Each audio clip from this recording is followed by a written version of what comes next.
about ADHD is that sometimes I have to go to the doctor and not go to school. I like to get to choose, like, if I want to go to school or if I don't. I'm her stepmom. Her teacher was the one who initially brought it to our attention, and had a bunch of in-school testing done on her, and that led us to learn more about the symptoms of ADHD, and as soon as we read it, it fit. When we read it, it was, that's faith. My mom and dad were kind of at their wits' ends by the time he was 2. He was just very angry, and he was more of an aggressive, hyperactive child, so very difficult to deal with. You know, a lot of people thought it was my parents' fault, you know, what were my parents doing wrong? So, yeah, there were lots of different things I guess they thought could have been happening. When I got diagnosed with ADD, it was very hard for the doctors to figure out if it was ADD or ADHD, or if I just had a lot of trouble paying attention. It doesn't matter whether you're looking for ADHD or ADD or any other kind of social or behavioral problem. What you're interested in is how well is your child integrating into their life. You got to make sure that's ADHD and it's not a tumor that's growing, or it's not some other issue that we're not expecting. Eyesight, hearing, these are basic things that often people don't check.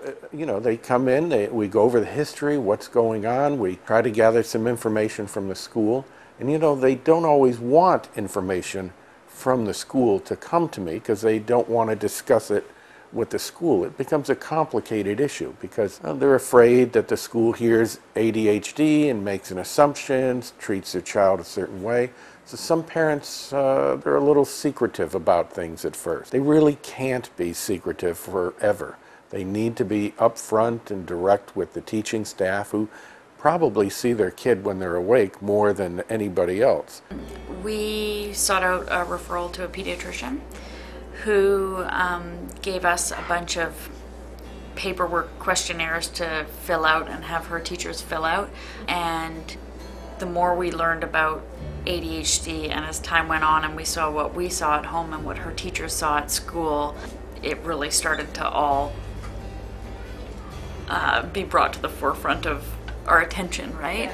I think it was nice to be able to know what it was, and not to think that it was misbehavior or bad parenting or too much sugar or whatever, because then we could find the solution. My parents had to go to parenting classes, and my brother had to go see a psychologist for about an hour every week or two. And so it'd be just constructive play, and the psychologist would just kind of get my brother to do tasks and play with different things. And he noticed just some days he was excellent, and some days he was a monster. And it was found out by chance. He went out one day on a bike ride with my father, and in the morning he was having a great day. He was just, you know, that glimpse of goodness that my parents saw in him these times why they couldn't understand why he was a monster other times. And so he went out and he was perfectly fine, and they came back and he had just gone off the deep end. He was running around the house, and my mom was like, "What did you do?" And my dad's like, "Oh, we went on a bike ride, we stopped at a Kool-Aid stand," and she was like, bing. Initially, we, like a lot of parents, didn't want to medicate her, and so we spent probably 6 months trying to use different tactics, I guess, behaviorally at home to see if we could train her into concentrating or discipline the lack of focus out of her, and it didn't work. And so once we conceded that it wasn't getting better, we knew that we had to kind of take that step to medication. I think the idea of giving stimulant medication to a young child is not something most parents want to go to as a first line of defense, you know. We wanted to try everything else we could before we gave her medication, just because of side effects and not knowing if it was going to work, make her better, make her worse. I guess the unknown. It's scary putting a child on serious drugs. You know, penicillin or Tylenol is a little different than this stuff. The suggested treatment was Ritalin. The psychologist recommended to keep him off of it until He couldn't cope at school anymore. And he actually never started Ritalin. I guess my mom wanted to avoid it if she could. They saw his behavior at school and knew he wouldn't get through school if something didn't change. So she looked at the ingredients in the Kool-Aid, immediately cut out the color dyes that was in that Kool-Aid, and realized it made a huge difference. We lived in a color additive-free home. That's what was the trick for my brother. The pills make me feel kind of normal, just a tiny bit. My mom had like an idea, if you were like a cheerleader and then you wouldn't need your pills because then you'd be going to games with so much energy and stuff. More energy than anyone else, right? Yeah, probably. I don't know, there's certain things that help me personally. Anything that slows down my brain process. Yeah, pot, I'm not gonna lie. That really helps with my ADD. You listen to Barkley and others, medications are life medications. I'm more concerned about a child not being focused and getting run over by a truck than I am getting run over by a spelling test. It's not just about school.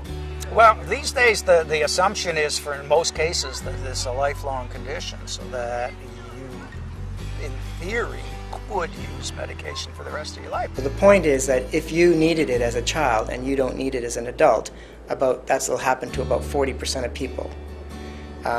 I treat mostly adults, so I will be treating the 60% that didn't get better. He says that it affects him at work sometimes. I don't know. He managed to make it through university and he's now a mechanical engineer. So he got through school, so he had enough attention to be able to do that. I think he just finds that his mind moves very quickly now, and so, which I don't think is necessarily a bad thing. Eventually they figured out that it was ADD that I had, and which my teachers finding that out really helped me in school, so they didn't think I was just slacking off or not doing my work or constantly talking in class, which just helped my stress levels, which I find also helped my attention as well, because I wasn't trying to focus on it as much. Well, it's the same as anything else. You try to get as educated as you can. If you think there's something wrong, you start asking questions. Well, my advice is that that's a good place to start from, to be quite wary or cautious about what the medication can do, but to remember that there is a place for this medication for the right child in the right circumstance who is affected by this condition. I think it's really important to really focus on that child and really look at alternative methods first. And I'm not saying that Ritalin or medical alternative can't be helpful, but I think always look at even diet first. I can be cheeky and say make sure you use birth control, or I can just say really, have the children that you want to have. If you have genetic ADHD and you ask me, should I have children? Of course you should have children. You did well, your parents did well, your child will do well. Just make sure that you engage the proper resources and give them the best chance that you can.